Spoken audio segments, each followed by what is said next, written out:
Are you at your point where you think you've hit your bottom, or maybe that there's just no way you're ever going to feel like things can change? I was like that. I really was. And I want you to know, my name is Bromo, by the way. I want you to know that there is a way out. Please join us for my podcasts. Hey guys, time to get in on the action for the biggest moments in basketball with Prize Picks, America's #1 fantasy sports app. Just select 2 or more players, pick more or less on their projections, place your entry, and win up to 100 times your money. Right now, Prize Picks will match your first deposit of up to $100. Just download the Prize Picks app and use the code GET100. That's code GET100 on Prize Picks for a first deposit match of up to $100. Prize Picks. Pick more. Pick less. It's that easy. All right, hey, it's Bromo here. This is my 18th podcast already. I started this just over about 2.5 weeks ago. This is called There Is a Way Out.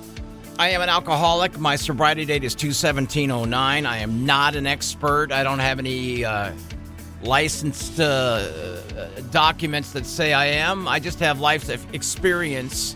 I told my story in the first 14 segments and episodes, and to all that had to relive my story again. I'm not going to keep apologizing, but that's how we do it. But my strength that I've always said is my guests. And today I have a young lady by the name of Keery. Now, Keery and I have never met in person, but Keery and I suffer the same. We suffer alcoholism, and Keery is a remarkable woman for what she's done with her life. Keery, how are you? I'm well. How are you? I'm well, and you can hear me, and I can hear you. Your phone breaks up. Your phone breaks up from time to time, but we're going to just go with it. And so for anybody out there, just know that she's got a good phone and everything, but who knows about the area she's in. So she lives in Minot, North Dakota. For those of you in San Diego, Minot, North Dakota is about 100 miles from here, and it's an easy hour and a half drive. And I actually lived there for about 5 years ago. I lived there for about 4 or 5 years, and that's when I did my There Is a Way Out. Now, Keery, you work where? I work at the Sanctuary Sober Living Home for Women here in Minot, North Dakota. Unbelievable, which is awesome because your life story, you probably never thought you'd be headed that way, right? Nope. What is your... I'm just a small-town res kid. Awesome. So you're from the res, right? Where are you from exactly? Where were you born? I was born in Fort Yates, North Dakota. I'm from the Standing Rock Reservation. You know that I had a gal a couple of episodes before you named Nicole, who is I grew up with her. Oh, did you really? Yeah. So what an awesome lady she is. She works at Prairie Nights, and you may have not heard that episode yet. She has a remarkable story. So you grew up out there. How old were you when you left the reservation? I left the reservation in 2014, so what is that, 10 years ago? Right. Yep. 10 years ago, I moved to Amanda, North Dakota to try and, I think I thought I was going to get a handle on my alcoholism addiction, but it just got worse from that at that point. So your disease, your choice is alcohol, correct? Yep. And when did you start realizing you were drinking more and more? We'll start with that. In the moment, probably not until I was in my mid-30s when I started realizing, like, I did not drink like other people. I did not drink like my peers. And when everybody else was going home at 3:30 in the morning, I was just getting started. And I couldn't figure out why people wanted to go home. I was like, there's still a whole lot of night left.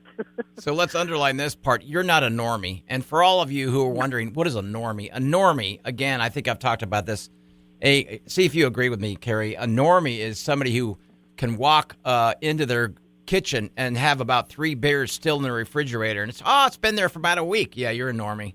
Because with me, it wouldn't have lasted 2 seconds. Right. I never really had any alcohol just hanging around the house. Right. It was pretty much empty bottles. Empty bottles.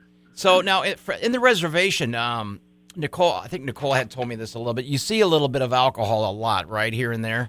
And people... Oh, yeah. Okay. Yeah. So that's part of the lifestyle out there. Of course, the lifestyle anywhere an alcoholic is drinking. So you were drinking... when did you first start drinking like a pattern in your life? Like a pattern?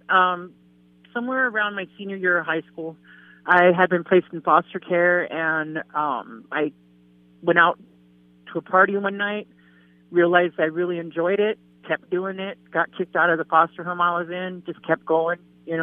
I think I partied right up until I found out I was pregnant with my daughter at the age of 18. What was the part that you enjoyed? Tell me what you enjoyed about alcohol back then.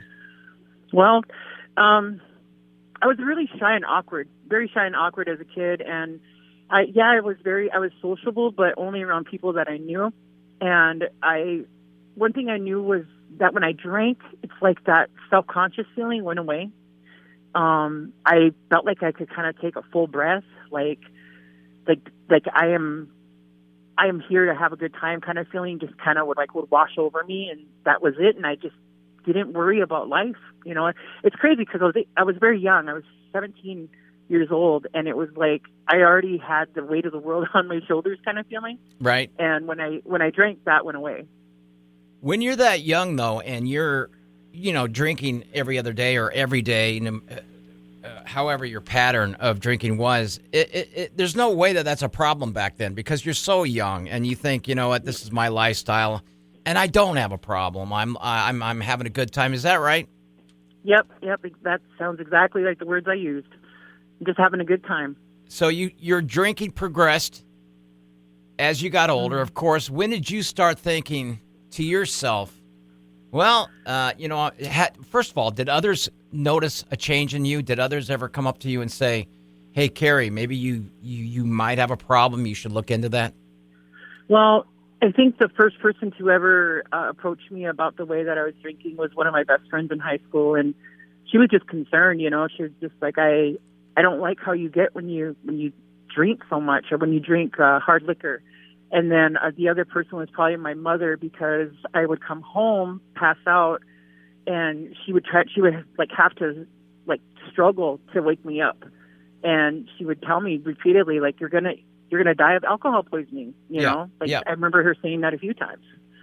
How did you feel that you changed when you drank, about your attitude and your personality? I thought it was the life of the party. I felt smarter. I felt funnier, prettier. Did you ever get mad at people when they would say to you, I think that you're borderline alcoholic? Did you ever get pissed and say, I am not? Because that was my deal. I got mad when people brought it up to me, telling me they thought that I was on the verge of becoming an alcoholic. Did you ever deny that quite a bit? Oh, well, yeah. Nobody ever said, when we think you're an alcoholic. It was more along the lines of, what do you do in your life? Yeah, right. You're throwing it all away, and you had so much promise, so much potential, and for 27 years, all of that promise and potential went goodbye. It was like alcohol. Yeah. What did you want to be when you were growing up? Let's put it that way. Nurse. A nurse. Yeah. I can't explain why, but when I was a kid, I remember going in to see a doctor or something or whatever, and I remember the nurses were always so friendly, so nice and helpful, and seemed like they enjoyed what they were doing. Yeah.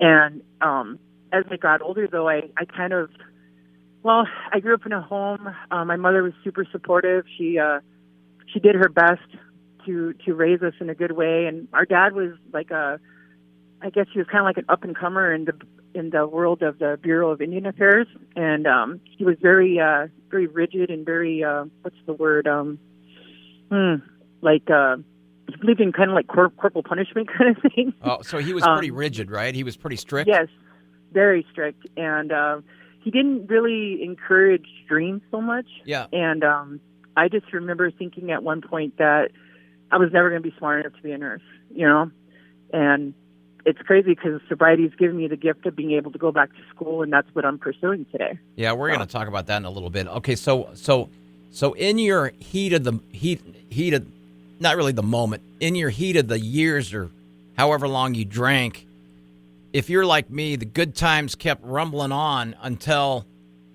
you slowly started to realize maybe I do have a problem. Yep. It was like a failed marriage, failed relationships. Friendships were kind of not so much disappearing, but people just did not want to spend much time with me anymore. And on top of that, I have 3 children. They moved in with their father's families, and I was pretty much alone, pretty much alone at the end. Not because people didn't love me, but because pushed everybody away because they got in the way of my drinking. Well, let's talk about your marriage real quick, if you don't mind. You've been married once, you said? Yes. Did your husband leave you because of your drinking? Honestly, he left me because when I drank, I became abusive. Okay. Yeah.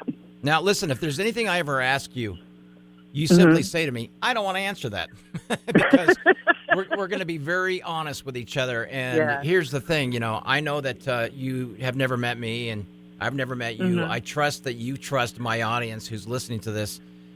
And I want to point this out to you, Keery, and I'm sure you've been told this many times because you've been sober now for a while. Your story is going to mean a lot to others.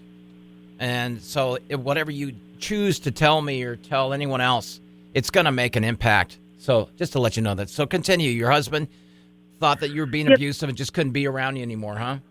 Well, I would do this thing where I would kick him out. Didn't want him because he was the problem, right? Because he and I struggled with the same thing, I wouldn't say he was an alcoholic. He was more of a drug addict. But we would get into these arguments, and I'd kick him out and push him away and tell him I didn't love him. And then I would beg for him to come back. It was just ridiculous, the amount of emotional, damage that was done in that marriage. Neither one of us were innocent, but it was just all around bad, So when you said drug addict, you knew that he had a problem with drugs, right? He was an addict, right? Yeah, when we first met, neither one of us was very far into our disease. I guess you would say, right? Yeah, and as we were married, I think we were around the 1 year mark was when things started getting real crazy, and that's when alcohol kind of stopped working for me. So I started trying hard drugs, and I went down that road for a little bit. Yeah. But yeah, it was alcohol determined who I was going to be with. What kind of relationships I was going to have. Yeah. If the person interfered with my drinking, it was time to say goodbye. And I don't know, it just that marriage never really got a fair chance. Well, this may sound stupid, and I'm sure you're going to probably agree with me sounding stupid. But sometimes when somebody is drinking and they're in their alcoholism, they think, "What a perfect world it would be if I meet another alcoholic or an addict. We can live together with our drinking and using." You know what I'm saying? But it's not. Yeah. It is not. No. It's not. No, honestly, I think that when I went into that marriage, I had some really good intentions of trying to straighten my life out, because I honestly thought that was what was missing in my life was somebody to share it with. Yeah, and of course. It wasn't long before I started realizing that wasn't even the thing anymore. And now today I know better. Today I know that it was something closer to a connection with a higher power that I was missing rather than a man in my life, So let me ask you this, if you don't mind, and I apologize. I do this a lot with the other people that I've talked to, too. I interrupt them, and I always apologize. But listen, let me ask you this. Did you ever try to stay sober for a little bit, and that failed? Yep. Quite a few times in the beginning before I realized that I wanted to quit. It was more like I was trying to appease other people. Yes. I would go to church. I would start working out. I would stay away from that crowd kind of thing. Yep. But I always went back to it. And then as things progressed and I got evicted from my home, my car, it broke down, couldn't afford to fix it kind of thing. So I was basically destitute. I started seeking treatment from alcohol and drugs because I knew that my life was going down. And but did you want to? Did you really, really want to stay sober? Because I know for me, I faked everybody out by saying I wanted to, and there's no way I did. No, it was more along the lines of I didn't want to hurt my mom and my kids anymore. Yeah. I didn't want to put them through hell anymore. And sorry for cussing. No, you're not cussing. And by the way, could you see yourself staying sober? Because I know that I tried, but I couldn't see it. There was no vision in my head that said to me, "No, I'm going to be sober one day." Yeah, for 27 years, it was my thing. I was the partier. I was the person that people called, when they're trying to find illicit drugs and stuff like that. And it was so ingrained in me at that point. And I would have told you that was your identity, correct? Yeah. And then when I was in 2016, I might be oversharing here a little bit, but I attempted suicide and failed, obviously. Oh, I and let me ask you real quick. Why? Well, another one of those instances of I don't want to keep hurting others, and this time around it was I don't want to keep hurting anymore. Yeah. It's like I can't quit. Why? Why can't I quit? Why can't I stay stopped when I do quit? Now you understand that part in the book where it says the insanity of the disease, right? Oh yeah, yeah. And when I always remember the first time I was sitting in a 12-step meeting and hearing different passages in those books and thinking like, oh my God, how do they know? How do they know? And so I have to ask crazy. you this because in one of my segments, one of my episodes, I talked about one of our members of our recovery home who got kicked out of our home, and then 4 days later he hung himself in a closet. This is a guy that we went to recovery home with. So I have to ask you this: when you were contemplating suicide, was that the only option in your head?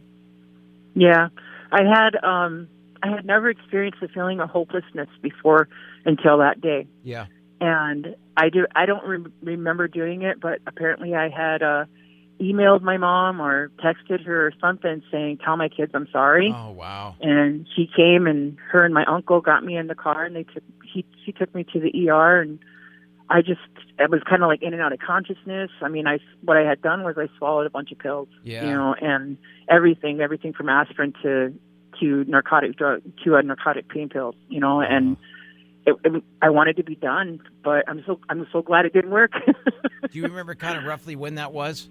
Like 20? It was in like I want to say October 2016 around there. Yeah, late October. Yeah. So was that your bottom, or did you have another one to reach? Because I know that when I thought I hit my bottom, I had one more. I thought I hit my bottom, and then so I stayed sober for a little while, like days, not like months or years or anything. It was like a month and a half, right. And then I relapsed, and I was back out there for like two and a half years again. Wow. Or no, about a year. Yeah, about 2 years, and then in 2017 I went into sober living, and I thought that was my bottom, because I was on the streets of Bismarck during the winter time. Yeah. And it was cold. Oh, and wait a minute. Now listen, for you San Diegans out there, I'm from San Diego, Keery, okay? And I have a lot of people, which I'm fortunate of, and that's where I went through my recovery home and all of that in San Diego. I've been out here 10 years. Say that again. You were on the streets here in Bismarck during the winter? Yep, December Impossible. of 2017. I don't know how you... I was. Oh.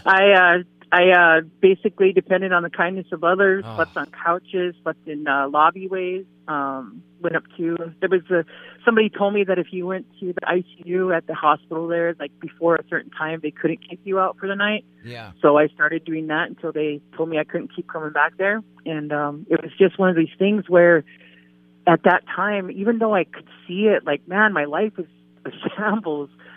It just did not click in my mind that if I quit doing the alcohol and drugs, I'll be okay.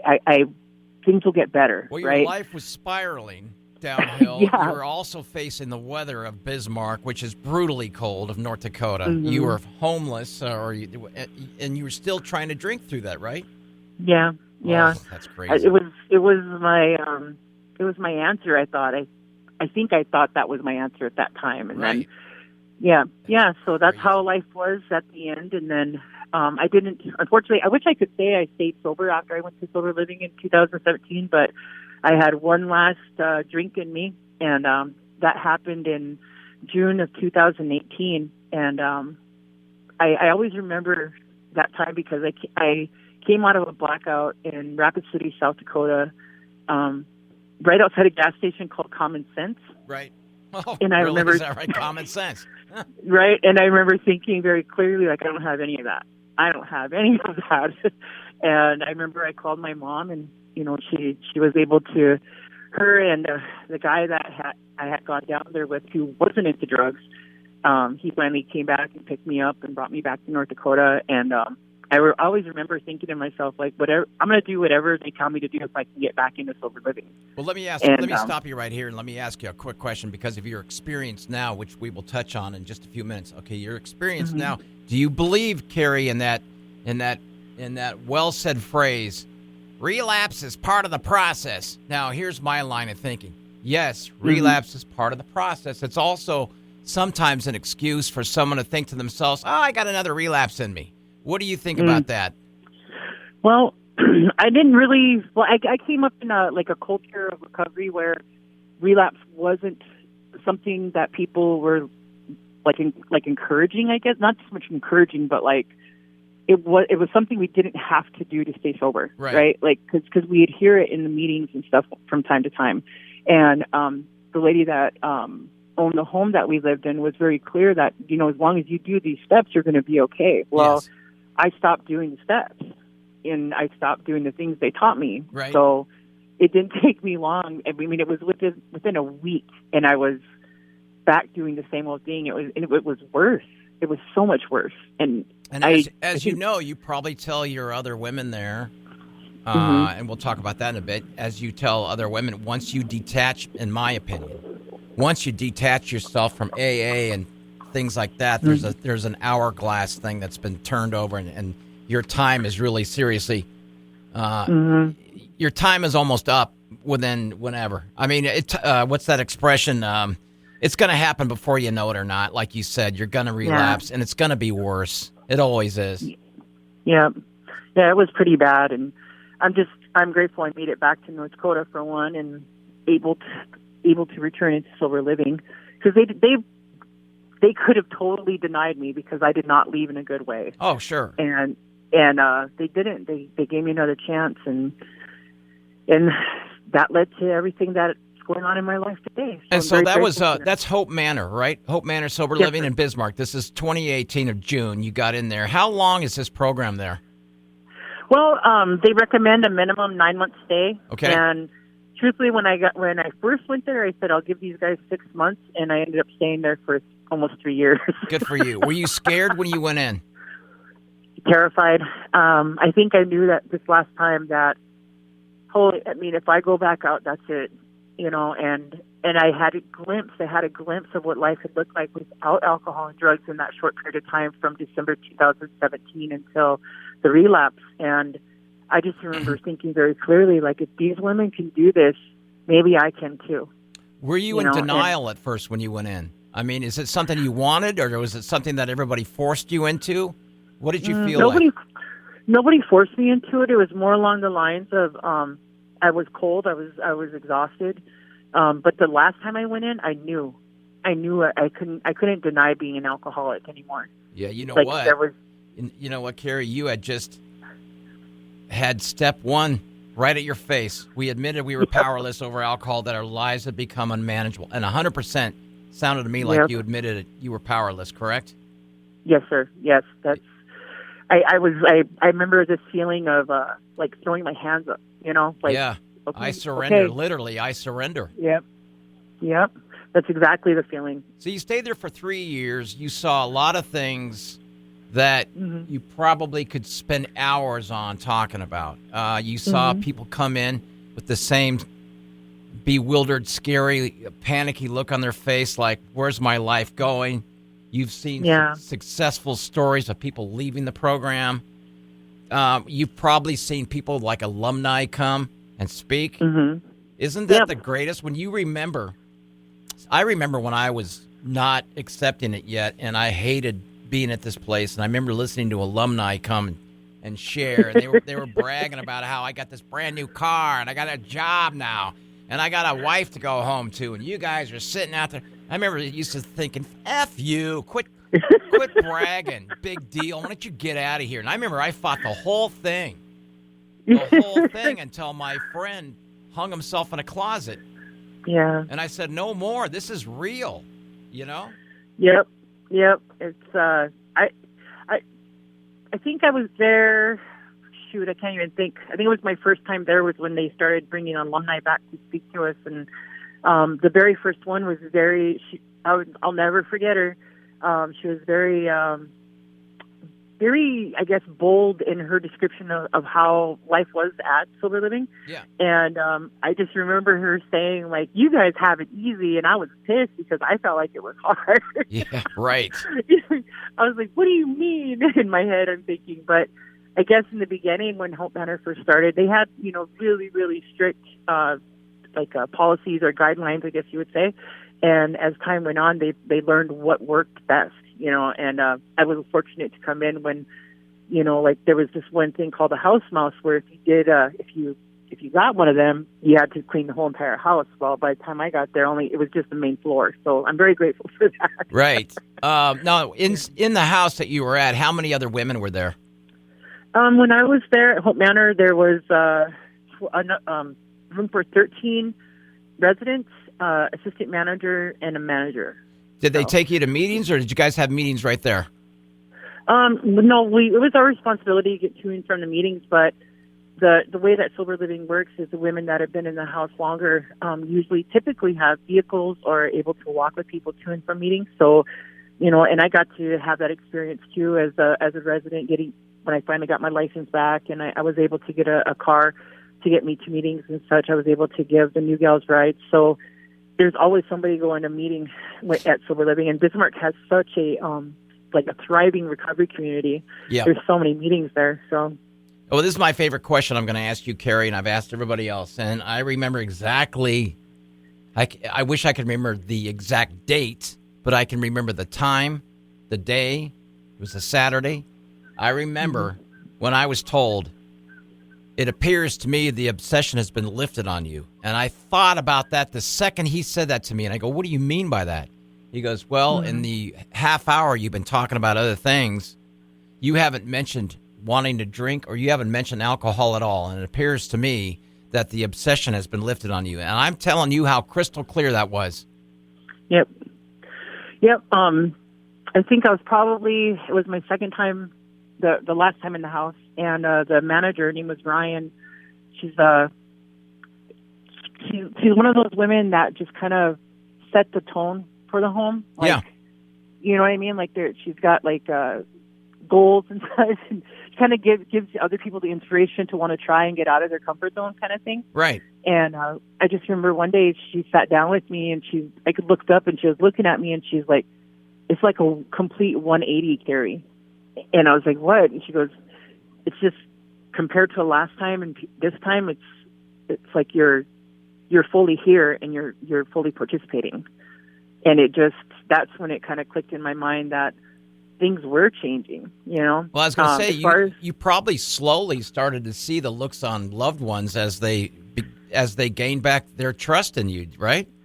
Yes. For one thing, my mom isn't worried that she's going to get a call anymore. Yeah. She's my mom's my best friend, and I always remember when I took my first pass. It was around 6 months of sobriety. I went to her house and I stayed overnight. And I remember at 2 or 3 o'clock in the morning, she comes in and the door flies open and the light comes on, and she grabs her chest and she says, she's like, "Oh my God, you're still here." And it was like she must have had a nightmare or something. Yeah. And I just remember at that point, I wasn't on the fence about leaving Sober Living or if I wanted to stay sober. I knew I wanted to, but it was in that moment where I realized, I am never going to put her through that again. What's your mom's first name? Her name is Sandy. Well, way to go, Sandy. Awesome. And I have to tell you this, and I wanted to ask you if it's the same way with you as it is with me. When I am sleeping, and I'm pretty clear that even when I'm dreaming, I'm saying to myself, I'm talking about having a relapse dream where I'm out and about and a full glass of vodka is presented to me and I look at it and I say to myself, here I go again. Do I want to take that first sip? Because I know literally right after I do that, I'll start going even worse at my disease. And then I wake up and I say to myself, thank God, first of all, that was a dream. And second, I'm so glad that my brain keeps me on alert by giving me those dreams. Yeah, in the beginning, I used to think those using dreams were indicative of a relapse. I was told that too, but it's not, is it, Keery? It's not. No, it's a warning. To me, it's like a warning. It's like a heads up of hey, pay attention. Yeah, You know, there's some work you need to do. You know, so. Okay, so But I'm gonna read a little bit about this from what you sent me, if you don't mind, because it's pretty cool. I've been working at the Sanctuary Sober Living for Women. Underline this, which is just beautiful. I've been working at the Sanctuary Sober Living for Women since December 2021. I moved to Minot after the former administrator passed away suddenly. I was terrified. I'd never lived that far from where I grew up, which the Standing Rock Reservation was. And I'm a big believer that sober living works because I'm a product of it. Keep in mind, you stayed at Hope Manor Sober Living in Bismarck, which changed your life around and saved your life. Look at you now. Tell everybody what you do now. What is your title? I am the administrator of the home. Basically, I make sure that this place stays running and stays open for the next suffering alcoholic addict. So a young lady, what, by the way, do you guys have an age limit there? Like, do they have to be a certain age? Well, an adult, 18. Okay, so let's just say an adult comes in. She's brand new off the streets. She's tattered and torn, but she has that look of, I want to survive. How powerful is that in your head that you look at that and go, man, I was there once? It happens so often, you know, and okay, so I've been in the position, like when I was at Hope Manor, I was assistant manager there too, and I always remember the day I realized I was paying more attention to the women that were coming in than my own problems, you know? Right. And then, well, not really problems, just my own issues. Right. And all I can say is that when a woman comes in and it's going to sound bad, but like when she comes in and she's at that place, it's like, thank God she's ready, you know? Right. Thank God she's ready for something different. And I always ask them, are you ready? Because it's going to get good, you know? And it's a beautiful thing to watch when they come in, right, when they get here and they're starting to get to know the other women. But then two, like they start fully unpacking, because some of the women come in, they might have some things, but they keep it all packed up because, you know, being that I was out there this long, I remember that feeling of thinking I got to be ready to drop everything and go if I need to, you know. And when they fully unpack, it's like, you know, like, okay, they're getting settled in, they're part of the family now. And then when you watch them rebuild their relationships with their family members, that just gets me every time, you know. Let's they come get back home to, and they tell about a good past. Let's get back to, no, don't ever say sorry. I'm sorry for interrupting, but let's get back to what you said when you said it's going to get good. Because I want people who are on the fence right now, who are thinking, I can still drink, however, I may have a problem, or someone's telling me to listen to this. When you say it's going to get good, let me know from you, what are the rewards of sobriety? Well, I think the most important, like the one that just jumps out at me right now is that in sobriety I have a peace of mind, a quiet mind. You know, it's not constantly going as far as thinking of ways to find and get and drink and use and all that, but also, you know, it's just like a peaceful feeling, you know, so that's like an internal reward. But outwardly, man, life just, like I said, I'm the administrator here. And I mentioned earlier, I'm going to talk about some material things, right? I got my license back. I got a car. I was able to get my own apartment after I left sober living before I came here to be the administrator. Yeah. While I've been here, I've been able to, through the help of the board, secure some grants to be able to purchase the home from the previous owner. So the sanctuary owns its own home now. And on a personal level, I'm going back to school full time to be a nurse. I mean, it's just crazy because it's like 7-8 years ago, there's no way I would have thought this would be my life. No, you know, there's just no way. And here I am. Oh, I can't even describe to you the feeling I get when I start thinking about it, because it's so humbling. It's like, yeah, good word. And you know, these are the rewards of sobriety, what you just mentioned. And it's okay to mention your personal goals. It's okay to mention the doors that have been open for you now, because you're living in a brand new world now. I mean, every single day. And the most simplistic thing that people say is take it day by day. And I've said this in some of my episodes before. When I first started getting sober and when I relapsed, you know, I would have somebody tell me, you know, you can never drink again. I know. You can never, ever, ever drink again. I know. And I was mad because I said I know, because I really wanted to defy that and drink. There's no way I wanted to become 100% surrendering. I want to read something that you wrote that I think is awesome. I had asked Keery to send me some bullet points on things. I asked her, and it's my favorite question that I ask of anybody if I do a story here or work or whatever. I asked her what the most rewarding thing about her work is, and she says it's pretty hard to narrow down, which is understandable. She says, but top of the list is watching a woman come into the house, not knowing what to expect and fearful to watching their confidence grow and their willingness. I love that word willingness, and I'll tell you why in a second. Their willingness to help the next new gal. It's a beautiful transformation that I get a front row seat to every day.